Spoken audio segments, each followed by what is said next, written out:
ദൈവത്താൽ അനുഗ്രഹീതമായ ഈ പ്രഭാതത്തിൽ ചിന്തയ്ക്ക് ആധാരമായി എടുത്തിരിക്കുന്ന കുറിവാക്യം നാം ഇന്ന് പാഠമായി വായിച്ച വിശുദ്ധ മത്തായി എഴുതിയ സുവിശേഷം 7-ാം അധ്യായം 17-18 വാക്യം.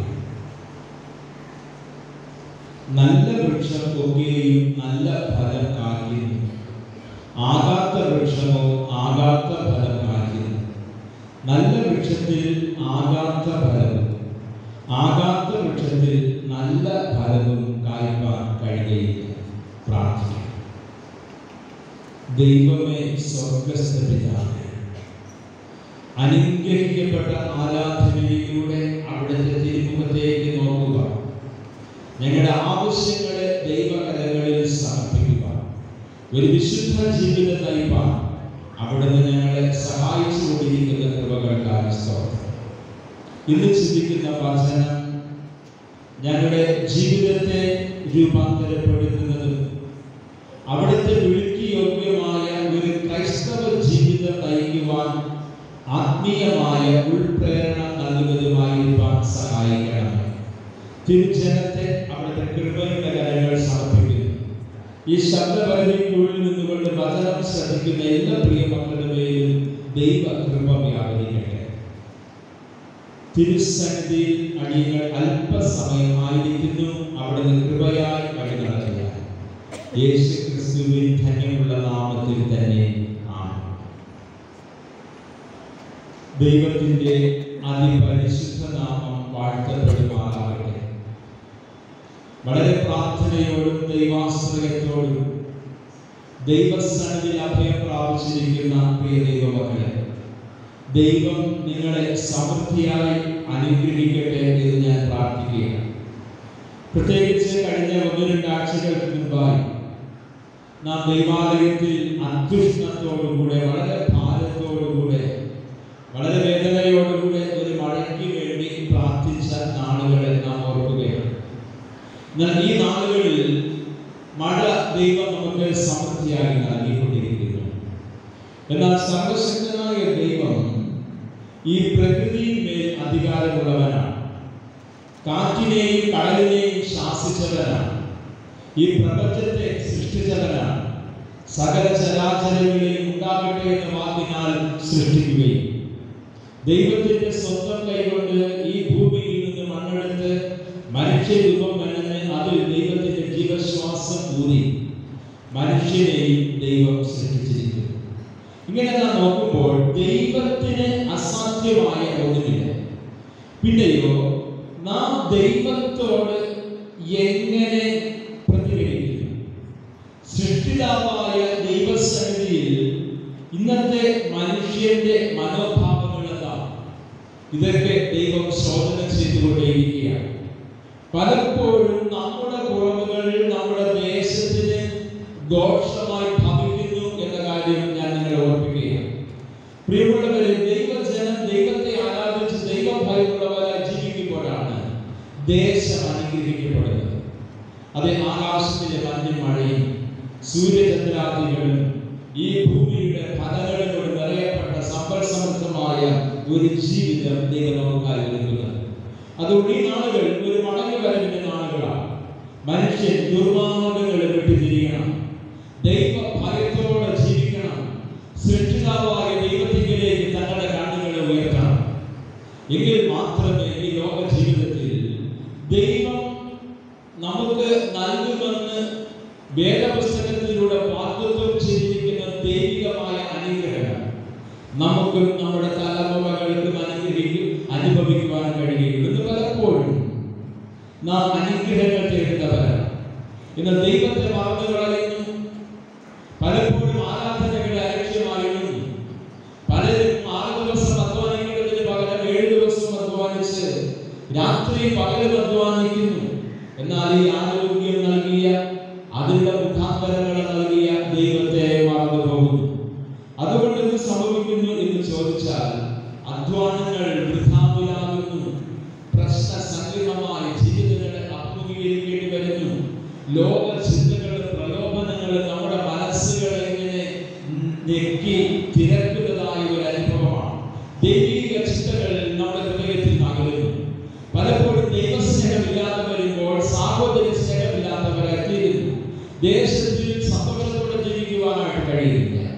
ഈ നാളുകളിൽ ഒരു മടങ്ങിവരവ് ദൈവം നമ്മിൽ നിന്നും ആഗ്രഹിക്കുകയാണ്. അതുകൊണ്ട് എന്നെ കേൾക്കുന്ന പ്രിയപ്പെട്ടവരെ, ദൈവവചനം കേൾക്കുക മാത്രമല്ല, അതിനെ അനുസരിക്കുവാനും ദൈവത്തോട് അനുകൂലമായ ഒരു മനോഭാവത്തിൽ നമ്മുടെ ഹൃദയത്തെ രൂപപ്പെടുത്തുവാൻ, ദൈവവിഷയമായി ചിന്തിക്കുവാൻ, നമ്മെ സൃഷ്ടിച്ചവനും ഇന്നയോടെ നടത്തുന്നവനുമായ ദൈവത്തിന്റെ സന്നിധി നന്ദിയുള്ളവരായി ആയിരിക്കാനും ദൈവവചനം നിങ്ങൾക്ക് ആലോചന നൽകുകയാണ്. ദൈവം നമ്മെ വിളിച്ചിരിക്കുന്ന വിളിക്ക് യോഗ്യമായ ഒരു ജീവിതം ദൈവം നമ്മിൽ നിന്ന് പ്രതീക്ഷിക്കുകയാണ്. പലപ്പോഴും ദൈവം വിളിച്ചിരിക്കുന്ന ഒരു വിളിക്ക് യോഗ്യമായ ജീവിതമാണോ നമ്മിൽ നിന്നും ഇന്ന് ഉണ്ടാകുന്നത് എന്നുള്ള ഒരു ചോദ്യത്തിന് ഉത്തരം നാം കണ്ടെത്തേണ്ടതായിട്ടുണ്ട്. എല്ലാവർക്കും അറിയാം, അവരവരുടെ മനസ്സുകൾ പ്രകാരമായിരിക്കുന്നു. നാം എല്ലാവരും അഭിനയിക്കുവാൻ കഴിവുള്ളവരാണ്. പുറമെ വളരെ ഭംഗിയായി അനുഭവിക്കും, എന്നാൽ അകമേയോ നമ്മുടെ മനസ്സുകളെ അറിയുന്ന ഒരു ദൈവമുണ്ട്. അതുകൊണ്ടാണ് ദൈവത്തിന്റെ വചനം നമ്മെ പഠിപ്പിക്കുന്നത്, നമ്മെ വിളിച്ചിരിക്കുന്ന ദൈവത്തിന്റെ വിളിക്ക് യോഗ്യമായ ഒരു ജീവിതം ദൈവം നമ്മിൽ നിന്ന് പ്രതീക്ഷിക്കുന്നു. ക്രിസ്തീയ ആത്മീയത എന്ന് പറയുന്നത് ദൈവം വിളിച്ചിരിക്കുന്ന വിളിക്ക് യോഗ്യമായ ജീവിതമാണ്. ക്രിസ്തീയ ആത്മീയത ആചാരപരമായ ഒന്നല്ല. ഇന്ന് പലപ്പോഴും ആചാര അനുഷ്ഠാനങ്ങളുടെ പിന്നാലെ കടന്നു പോവുകയും ഹൃദയം കൊണ്ട് ദൈവത്തോട് അകന്നിരിക്കുകയും പ്രവൃത്തികളുടെ വിരുദ്ധതയുടെ അനുഭവങ്ങളിലൂടെയാണ് ഇന്ന് ക്രൈസ്തവ ജീവിതം മുമ്പോട്ട് പോയിക്കൊണ്ടിരിക്കുന്നത്.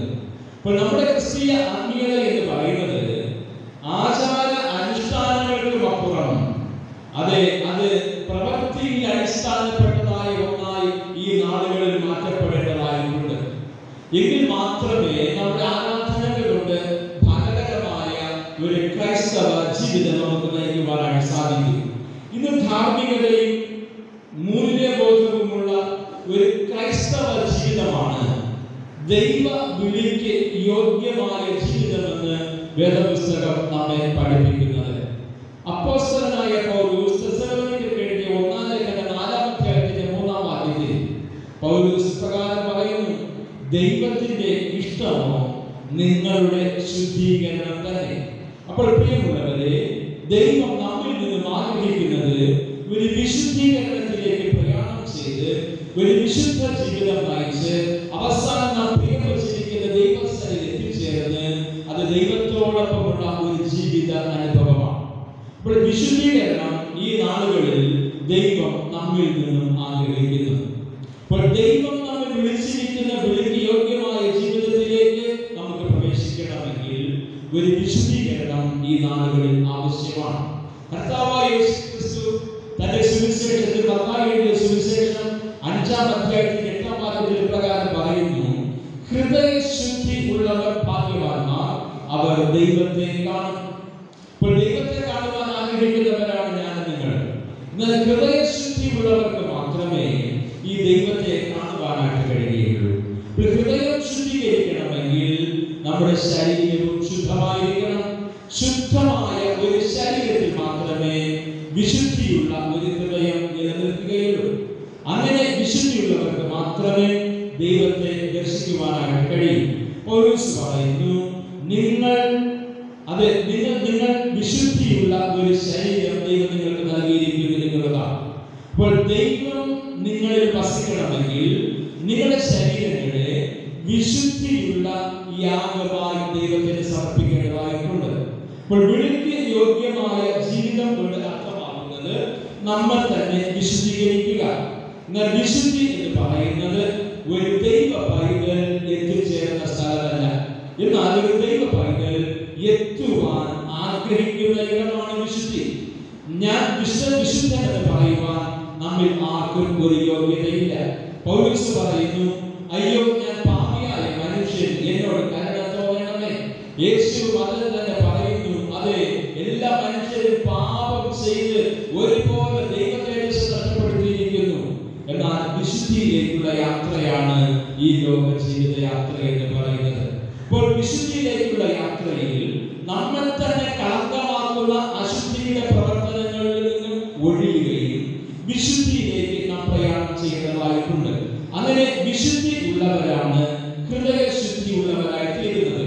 അങ്ങനെ ഹൃദയശുദ്ധി ഉള്ളവരാണ് ദൈവത്തെ കാണുന്നത്, അഥവാ ദൈവത്തെ ദർശിക്കുവാനായിട്ട് കഴിയുന്ന ഭാഗ്യവാന്മാർ എന്ന് പറയുന്നത്. ഇവിടെ വിളിക്ക് യോഗ്യമായ ജീവിതം എന്നതുകൊണ്ട് അർത്ഥമാക്കുന്നത് ദൈവമുമ്പാകെ പരമാർത്ഥതയിൽ നടക്കുക എന്നുള്ളത് തന്നെയാണ്. നാം ഇന്ന് പാഠമായി വായിച്ച സദൃശവാക്യം 20-ാം അധ്യായത്തിന്റെ 7-ാം വാക്യം, പരമാർത്ഥതയിൽ നടക്കുന്നവൻ നീതിമാൻ. പ്രിയമുള്ളവരെ, പരമാർത്ഥ ഹൃദയം ഇന്ന് മനുഷ്യന് നഷ്ടപ്പെട്ടുകൊണ്ടിരിക്കുന്ന ഒരു യാഥാർത്ഥ്യമാണ്. ഇന്ന് പരമാർത്ഥ ഹൃദയത്തോടുകൂടെ നീതിമാനായി ജീവിക്കുവാനായിട്ട് മനുഷ്യന് കഴിയുന്നില്ല. എല്ലാവരും തങ്ങളുടെ മനസ്സുകളെ ഒളിപ്പിച്ച് വെച്ച് പുറമേ ഒരു വിശുദ്ധ പരിവേഷത്തോടുകൂടെ ദൈവമേ സ്തോത്രവും സ്തുതിയും പറഞ്ഞുകൊണ്ട് അതേ അഭിനയിക്കുവാൻ വിളിക്കലാണ്. എന്നാൽ ദൈവത്തിന്റെ വചനം പഠിപ്പിക്കുന്നത് പരമാർത്ഥതയിൽ നടക്കുന്നവനാണ് നീതിമാൻ. അത് ജ്ഞാനസാഹിത്യമായ സദൃശവാക്യം ആവർത്തിച്ചു പറയുന്ന ഒരു ഉപദേശമാണ് പരമാർത്ഥതയിൽ നടക്കുക. അപ്പൊ ദൈവ വിളിക്ക് യോഗ്യമായ ജീവിതം നയിക്കുവാൻ ആഗ്രഹിക്കുന്നു എങ്കിൽ പരമാർത്ഥ ഹൃദയത്തോടുകൂടെ അവൻ നടക്കേണ്ടതായിട്ടുണ്ട്. ഒന്നാമത്, അവന്റെ ജീവിതത്തിൽ അവൻ അതേ നീതി പുലർത്തുവാൻ പരമാർത്ഥതയിൽ ജീവിക്കുക. രണ്ടാമത്, അവനായിരിക്കുന്ന കുടുംബ ജീവിതത്തിൽ പരമാർത്ഥ ഹൃദയത്തോടുകൂടെ വ്യക്തവും സുതാര്യമായ ഒരു ജീവിതം കുടുംബ ജീവിതത്തിൽ കാഴ്ചവെക്കുക. സാമൂഹ്യ ജീവിതത്തിൽ മനസ്സിനെ ഒളിച്ചു പിടിക്കാതെ തുറന്ന മനസ്സോടെ പരമാർത്ഥ ഹൃദയത്തോടെ ജീവിക്കുവാനായിട്ട് പഠിക്കുക. നമ്മുടെ തൊഴിൽ രംഗങ്ങളിലും അപ്രകാരം തന്നെ നാം ദൈവത്തെ ആരാധിക്കുവാനായിട്ട് കടന്നു വരുമ്പോൾ പ്രിയമുള്ളവരെ, നമ്മുടെ മനസ്സുകളെ എത്ര മറച്ചു പിടിച്ചാലും അത് കാണുന്ന ഒരു ദൈവമുണ്ട്. നമ്മുടെ ഹൃദയത്തിന്റെ വിചാരങ്ങളെ, അത് നമ്മുടെ ഹൃദയത്തിന്റെ നിരൂപണങ്ങളെ, കുടിലകളെ, ദുർമാർഗങ്ങളെ എല്ലാം അറിയുന്ന ഒരു ദൈവമുണ്ട്. അപ്പോൾ ആ ദൈവത്തിന്റെ സന്നിധിയിലേക്ക് കടന്നു വരുമ്പോൾ പരമാർത്ഥതയോടുകൂടെ കടന്നു വരിക. അയ്യോ, ഞാൻ പാപിയായ മനുഷ്യൻ, എന്നോട് കരുണ തോന്നണമേ എന്ന അനുതാപത്തിന്റെ പ്രാർത്ഥനയോടുകൂടെ ആരെല്ലാം ദൈവത്തെ അന്വേഷിക്കുന്നുവോ അവർക്കെല്ലാം തങ്ങളെ വിളിച്ച വിളിക്ക് യോഗ്യമായ ഒരു ജീവിതം നയിക്കുവാനായിട്ട് സാധിക്കും എന്നാകുന്നു ദൈവത്തിന്റെ വചനം പഠിപ്പിക്കുന്നു. ഇപ്പോൾ പരമാർത്ഥ ഹൃദയത്തോടെ ദൈവം മുമ്പാകെ ഈ ഭൂമിയിൽ ജീവിക്കണമെന്ന് ദൈവം നമ്മെ കുറിച്ച് ആഗ്രഹിക്കുകയാണ്. പ്രിയമുള്ളവരെ, നമ്മുടെ അനുഗ്രഹങ്ങൾക്ക് തടസ്സമായി നിൽക്കുന്നത് ഈ ലോകം മനുഷ്യ ജീവിതത്തിന് എതിരായി പ്രവർത്തിക്കുന്നത്, പ്രകൃതി ശക്തികൾ മനുഷ്യ ജീവിതത്തിന് വിപരീതമായി പ്രവർത്തിക്കുന്നത്, മനുഷ്യന്റെ പരമാർത്ഥ ഹൃദയം നഷ്ടപ്പെട്ടുകൊണ്ടിരിക്കുന്നു. മനുഷ്യൻ ദുർമാർഗികളായി, മദ്യപാനികളായി ചാഞ്ചാടി നടക്കുന്നു. പല മനുഷ്യരും കുടുംബ ജീവിതങ്ങളിൽ പരമാർത്ഥരല്ല. തങ്ങളുടെ തലമുറകളുടെ മുമ്പിൽ വിശ്വസ്തതയുടെ ഹൃദയമല്ല, പലപ്പോഴും മറച്ചു പിടിച്ചുകൊണ്ട് ജീവിക്കുന്ന സാഹചര്യങ്ങൾ. എന്നാൽ ദൈവത്തിന്റെ വചനം പഠിപ്പിക്കുന്നു, അത് പരമാർത്ഥ ഹൃദയത്തോടെ നടക്കുന്നവൻ അതേ നീതിമാൻ. നാം ഇന്ന് പാഠമായി വായിച്ച സങ്കീർത്തനം 14:2 പ്രകാരം പറയുന്നു, ദൈവത്തെ അന്വേഷിക്കുന്ന ബുദ്ധിമാനുണ്ടോ എന്ന് കാണുവാൻ യഹോവ സ്വർഗ്ഗത്തിൽ നിന്ന് മനുഷ്യപുത്രന്മാരെ ഒക്കെയും നോക്കുന്നു. ദൈവത്തെ അന്വേഷിക്കുന്ന ബുദ്ധിമാനുണ്ടോ? പ്രിയമുള്ളവരെ, ഇന്ന് ദൈവത്തെ അന്വേഷിക്കുവാൻ ആർക്കും സമയമില്ല. ചെറിയ ഒരു മഴ പെയ്യണ്ട, ഒന്ന് മാനത്ത് കടത്താൽ മതി, ഇന്ന് ആരാധനയ്ക്ക് പോകണ്ട എന്ന് തീരുമാനിക്കുന്നവരാണ്. ആരാധിക്കുക എന്ന് പറഞ്ഞാൽ പ്രിയമുള്ളവരെ, മനുഷ്യന് ലഭിക്കുന്ന അസുലഭമായ ഒരു സന്ദർഭമാണ്. ദൈവവുമായുള്ള ഒരു ആത്മീയ ബന്ധം പുലർത്തുക എന്നുള്ളതാണ്. ദൈവ അനുഭവം അനുഭവിക്കുവാനായിട്ട് കഴിയുന്നത് ആരാധനയിലൂടെയാണ്. ഇപ്പൊ ദൈവം വിളിക്ക് യോഗ്യമായ ജീവിതം നയിക്കുന്നുവെങ്കിൽ 6 ദിവസം അധ്വാനിച്ച് തന്റെ വേലയൊക്കെയും ചെയ്ത് 7-ാം ദിവസം തന്നെ വിളിച്ചവനായ, തന്നെ സൃഷ്ടിച്ചവനായ, ഈ ആരോഗ്യം നൽകി വഴി നടത്തുന്നവനാകുന്ന ദൈവാലയത്തിലേക്ക് ഓടിവരും.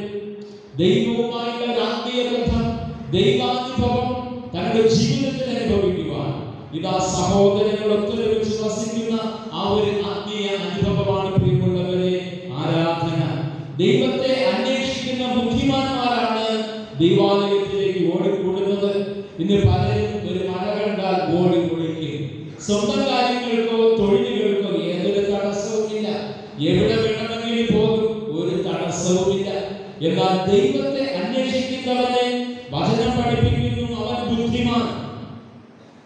ഇന്ന് നമ്മുടെ സഭാജനങ്ങൾ ഏകദേശം 300ഓളം കുടുംബങ്ങൾ, 300-4 നമുക്ക് കൂട്ടി നോക്കണം, 1200. ഏറ്റവും കുറഞ്ഞ ഒരു സംഖ്യയാണ് ഞാൻ ഇവിടെ പറഞ്ഞത്. നിങ്ങളും ചിന്തിക്കണം, ദൈവത്തെ അന്വേഷിക്കുന്ന ബുദ്ധിമാൻ ഉണ്ടോ? മറ്റു കാര്യങ്ങൾ കഴിഞ്ഞ ദൈവത്തെ ആരാധിക്കുവാൻ വന്നാൽ മതിയോ? പരമാർത്ഥ ഹൃദയത്തോടെ ദൈവവിളിക്ക് യോഗ്യമായ ഒരു ജീവിതമാണോ നാം നയിക്കുന്നത്? ദൈവത്തിന്റെ വചനം പഠിപ്പിക്കുന്നു, എല്ലാവരും വഴിതെറ്റി ഒരുപോലെ കൊള്ളില്ലാത്തവരായി തീർന്നു. മീഖാ പ്രവചനം 6-8 വരെയുള്ള ഭാഗത്ത് മീഖാ പ്രവാചകൻ പറയുകയാണ്, മനുഷ്യ നല്ലത് എന്ന് അവൻ നിനക്ക് കാണിച്ചു തന്നിരിക്കുന്നു. ന്യായം പ്രവർത്തിപ്പാനും ദയാകൽപതനായിരിക്കാനും നിന്റെ ദൈവത്തിന്റെ സന്നിധിയിൽ താഴ്മയോടെ നടപ്പാനും. ന്യായവും നീതിയും ദയയുമുള്ള ഒരു സമൂഹം ഇന്ന് അന്യത്തിരിക്കുന്നു. അത് സഭയിൽ മാത്രമല്ല, സമൂഹത്തിലും രാഷ്ട്രീയ രംഗങ്ങളിലും നാം കാണുന്ന ഒരു കാര്യമാണ്. കാരണം ദൈവസന്നിധിയിൽ താഴ്മയോടെ നടക്കുവാൻ ഇന്ന് കഴിയുന്നില്ല എന്നുള്ളത് തന്നെയാണ്. ദൈവം വിളിച്ചിരിക്കുന്ന വിളിക്ക് യോഗ്യമായ ജീവിതം എന്നതുകൊണ്ട് നാം ഇവിടെ അർത്ഥമാക്കുന്നത് ദൈവ മുമ്പാകെ പരമാർത്ഥ ഹൃദയത്തോടെ ജീവിക്കുക. രണ്ടാമത്തെ ചിന്ത, വിളിക്ക് യോഗ്യമായ ജീവിതം കൊണ്ട് അർത്ഥമാക്കുന്നത് നല്ല ഫലം കായ്ക്കുക എന്നുള്ളത് തന്നെയാണ്. അപ്പോൾ നല്ല ഫലം കായ്ക്കുക എന്നുള്ളത് ദൈവം മനുഷ്യരിൽ നിന്നും ആഗ്രഹിക്കുന്ന ഒന്നാണ്. നാം എല്ലാവരും കർഷകരാണ്. ഇത് ഫലങ്ങളുടെ കാലഘട്ടമാണ്. നാം എല്ലാവരും സസ്യങ്ങളെ നട്ടു വളർത്താറുണ്ട്. നമുക്കറിയാം, ഇത്ര വർഷം കഴിയുമ്പോൾ അതിന് നല്ല ഫലം വരും. അതിൽ പ്രതീക്ഷിച്ചുകൊണ്ടാണ് പലപ്പോഴും നാം കൃഷി ചെയ്യുന്നത്. എന്നാൽ ഫലം കായ്ക്കാതെ വരുമ്പോഴോ കാട്ടുഫലങ്ങൾ കായ്ക്കുമ്പോഴോ നമുക്ക് ആ മരത്തോട് തോന്നുന്ന മനോഭാവം എന്താണ്? ഇവിടെ ദൈവത്തിന്റെ വചനം പഠിപ്പിക്കുന്നു, നല്ല വൃക്ഷമൊക്കെയും നല്ല ഫലം കായ്ക്കുന്നു, ആകാത്ത വൃക്ഷമോ ആകാത്ത ഫലം കായ്ക്കുന്നു. നല്ല വൃക്ഷത്തിന് ആകാത്ത ഫലവും കായ്ക്കാൻ കഴിയുകയില്ല, ആകാത്ത വൃക്ഷത്തിന് നല്ല ഫലവും കായ്ക്കുവാൻ കഴിയുകയില്ല. ദൈവം നമ്മളിൽ നിന്നും ആഗ്രഹിക്കുന്നത് നാം നല്ല ഫലങ്ങളെ കായ്ക്കണമെന്നുള്ളതാണ്. ദൈവം നമ്മെ വിളിച്ചിരിക്കുന്ന വിളിക്ക് യോഗ്യമായ ജീവിതം കൊണ്ട് അർത്ഥമാക്കുന്നത് നാം നല്ല വൃക്ഷമെങ്കിൽ നല്ല ഫലം കായ്ക്കണം. നമ്മുടെ ഭവനത്തിൽ ജീവിത പങ്കാളിക്ക്, നമ്മുടെ മക്കൾക്ക് നല്ല ഫലങ്ങളാണോ കൈപ്പേറിയ ഫലങ്ങളാണോ കായ്ച്ചുകൊണ്ടിരിക്കുന്നത്? നമ്മെ സൃഷ്ടിച്ചവനായ സർവശക്തനായ ദൈവത്തിന്റെ സന്നിധിയിൽ ഇന്ന് നമ്മുടെ ഫലം എപ്രകാരമായിരിക്കുന്നു? നന്ദിയുണ്ടോ? ദൈവം നമ്മിൽ നിന്ന് പ്രതീക്ഷിക്കുന്ന ഫലം നമ്മിൽ നിന്ന് പുറപ്പെടുന്നുണ്ടോ? നാം ആയിരിക്കുന്ന സമൂഹത്തിൽ നല്ല ഫലങ്ങളെ പുറപ്പെടുവിക്കുവാൻ ദൈവം ഈ ദേശത്ത് നമ്മെ നട്ടിരിക്കുകയാണ്. ഈ ദേശത്ത് നിന്ന് നാം അറ്റുപോകാതിരിക്കുവാൻ ദൈവം നമ്മെ നട്ടു, നമുക്ക് വേലി കെട്ടി. സാത്താൻ നമ്മെ തകർത്ത് കളയാതിരിക്കുവാൻ ദൈവദൂതഗണങ്ങളെ കാവലയച്ചു. നല്ല ഫലം കായ്ക്കുമെന്ന പ്രതീക്ഷയോടെ ദൈവം നട്ടിരിക്കുകയാണ്. എന്നാൽ ദേശത്തിൽ ആകാത്ത ഫലങ്ങളാണോ ഈ നാടുകളിൽ നാം കാഴ്ചകൊണ്ടിരിക്കുന്നത്? ചിന്തിക്കേണ്ടതായിട്ടുണ്ട്. യെശയ്യാ പ്രവാചകന്റെ പുസ്തകം 5-ാം അധ്യായത്തിൽ യെശയ്യാ പ്രവാചകൻ പറയുന്നു, നല്ല മുന്തിരി കായ്ക്കുമെന്ന് കാത്തിരുന്നു, കായ്ച്ചതോ കാട്ടുമുന്തിരിങ്ങ അത്രേ. അവിടെ രേഖപ്പെടുത്തിയിരിക്കുന്നത്, എന്റെ പ്രിയതമന് ഏറ്റവും ഫലകരമായ കുന്നിന്മേൽ ഒരു മുന്തിരിത്തോട്ടം ഉണ്ടായിരുന്നു. അതിനെ നട്ട് നനച്ച് വേലി കെട്ടി ചട്ടി കുഴിച്ചിട്ട് കാവൽക്കാരെ മാറ്റി പ്രതീക്ഷിച്ചിരുന്നു. നല്ല ഫലം കായ്ക്കുമെന്ന് കായ്ച്ചില്ല. വീണ്ടും കായ്ച്ചപ്പോഴോ അത് കാട്ടുമുന്തിരിങ്ങ അത്രേ കായ്ച്ചത്. പ്രിയമുള്ളവരെ, ഈ മുന്തിരിവള്ളി ഞാൻ നിങ്ങളുമാണ്. നാം ചിന്തിക്കണം, ഈ ദേശത്ത് ദൈവം നമ്മെ നട്ടിരിക്കുകയാണ്. അത് പറിച്ചു കളയുവാൻ പൈശാചികൻ ചിന്തിച്ചപ്പോൾ, ലോകത്തിന്റെ ശക്തികൾ ചിന്തിച്ചപ്പോൾ നിനക്ക് വേലി കെട്ടി, നിനക്ക് വളരുവാൻ അവസരം നൽകി, നിന്നെ കാക്കുവാൻ കാവൽ മാലാഖയാക്കി, നിന്നെ ദൈവത്തെ ആരാധിക്കുവാൻ ആലയവും ദൈവം നിനക്ക് നൽകി. എന്നാൽ നല്ല ഫലങ്ങളെ പുറപ്പെടുവിക്കുവാൻ കഴിഞ്ഞുവോ എന്നുള്ളതായ ഒരു ചോദ്യം ഇവിടെ അവശേഷിക്കുന്നുണ്ട്. നമുക്ക് എല്ലാവർക്കും നമ്മുടെ മനസ്സുകളിൽ ഉയർന്നു വരുന്നുണ്ട്, ഞാനിപ്പോൾ കായ്ക്കുന്നത് നല്ല ഫലമാണോ അതോ കാട്ട് ഫലമാണോ എന്നുള്ളത്.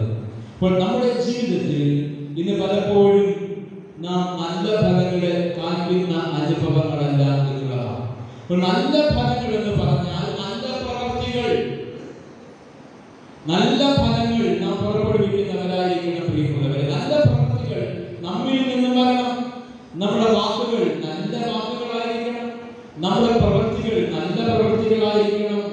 ഇന്ന് പലരും പറയുന്നത് അത് ഈ ലോകത്തിൽ ഇയ്യോബിനെ പോലെ ഞാൻ നഗ്നനായി വന്നു നഗ്നനായി കടന്നു പോകുമെന്നുള്ളതാണ്. എന്നാൽ ദൈവത്തിന്റെ വചനം അങ്ങനെ പഠിപ്പിക്കുന്നില്ല.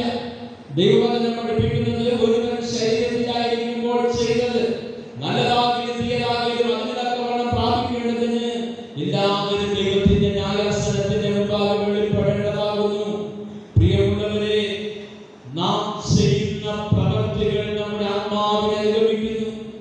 ഈ ദേശത്തോട് ഞാൻ വിളിച്ചു പറയുകയാണ്, അതെ, നാം ചെയ്യുന്ന പ്രവൃത്തികൾ നമ്മുടെ ആത്മാവിനെ അനുഗമിക്കും.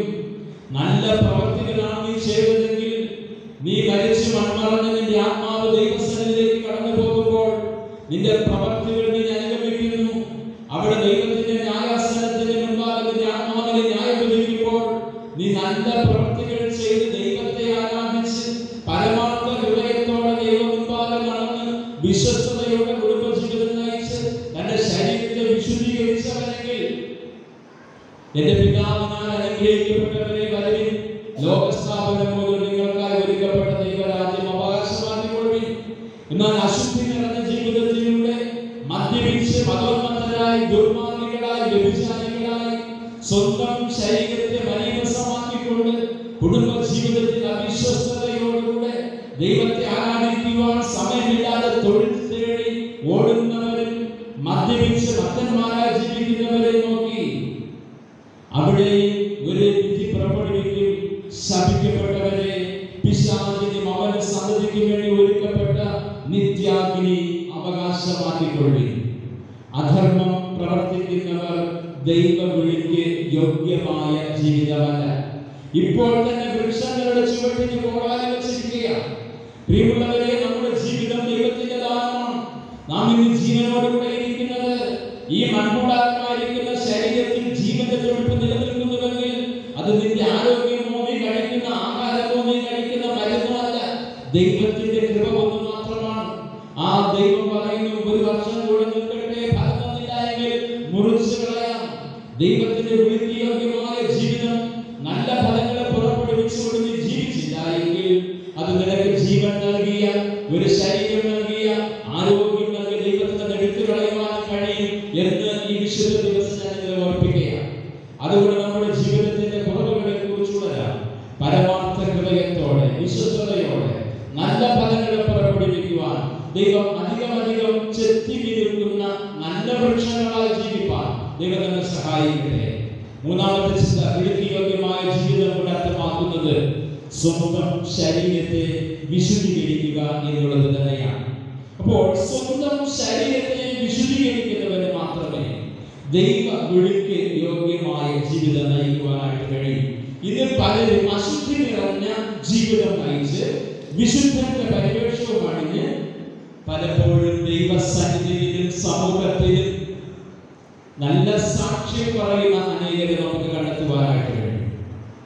ഇവിടെ ഒരു ചോദ്യമുണ്ട്, നിന്റെ ജീവിതം വിളിക്ക് യോഗ്യമായ ജീവിതമാണ്. റോമർക്കെഴുതിയ ലേഖനം 6-ാം അധ്യായത്തിന്റെ 19-ാം വാക്യം പൗലോസ് പറയുന്നു, അത് മുൻപേ നിങ്ങളുടെ അവയവങ്ങളെ അധർമ്മത്തിനായി അശുദ്ധിക്കും അധർമ്മത്തിനും അടിമകളാക്കി സമർപ്പിച്ചതുപോലെ ഇപ്പോൾ നിങ്ങളുടെ അവയവങ്ങളെ വിശുദ്ധീകരണത്തിനായി നീതിക്ക് അടിമകളായി സമർപ്പിപ്പിൻ.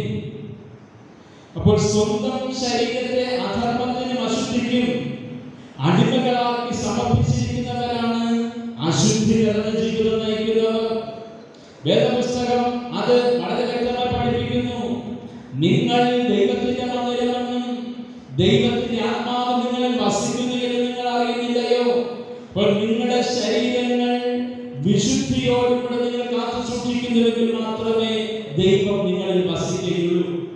അല്ല എങ്കിലോ ദൈവം നിങ്ങളിൽ വസിക്കുകയില്ല. നമുക്ക് അഭിനയിക്കുവാനായിട്ട് കഴിയും, ദൈവാലയത്തിൽ മുഖ്യാസനവും അശുദ്ധി നിറഞ്ഞ ജീവിതവും ഇത് രണ്ടും ഒരുമിച്ച് പോകില്ല. പ്രിയപ്പെട്ടവരെ, ദൈവം നമ്മിൽ നിന്നും ആഗ്രഹിക്കുന്നത് 1 തെസ്സലോനിക്കർ 4:3 ദൈവത്തിന്റെ ഇഷ്ടമോ നിങ്ങളുടെ ശുദ്ധീകരണം തന്നെ.